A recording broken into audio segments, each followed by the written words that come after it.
Welcome back, everybody. Today I'm going to teach you how to add custom fields in Manychat. Custom fields are incredibly useful for storing specific information about your subscribers, whether it's their preferences, purchase history, or any other data that helps you personalize your conversations and automations. Let's start by opening your Manychat website. Once you're logged in and on your dashboard, direct your attention to the left side of the screen where you'll see the main navigation panel. Here you'll want to click on Settings. This will open up a comprehensive menu with various configuration options for your Manychat account. Now scroll down on the left side of the settings menu. You'll notice several categories and options as you move down. Keep scrolling until you find the section labeled Automations.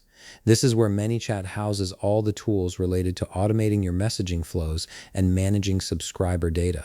Under the Automation section, click on Fields. This is the area where you can view all existing custom fields and create new ones to capture the specific information you need from your subscribers. It's essentially your data management hub within Manychat. Once you're in the Fields section, look for a button that says New User Field and click on it. This action will open up a form where you can configure your new custom field. This is where the customization really begins, allowing you to tailor the field to your exact needs. The first thing you'll need to do is input a name for your custom field. Choose something descriptive and clear so you can easily identify what information this field stores.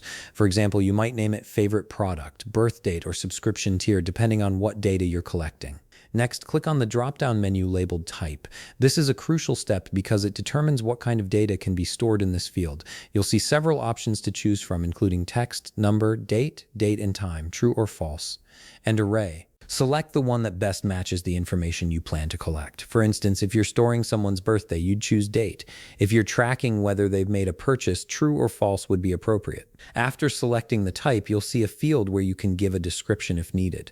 While this is optional, adding a brief description can be helpful, especially if you're working with a team. It clarifies the purpose of the field for anyone who might use it in the future. Once you've filled in all the necessary information and you're satisfied with your setup, click Create. Manychat will process your request and add the new custom field to your account. You've now successfully created a custom field that can be used throughout your flows and automations to personalize interactions with your subscribers. If you found this video helpful, please leave a like, subscribe, and see you in the next video.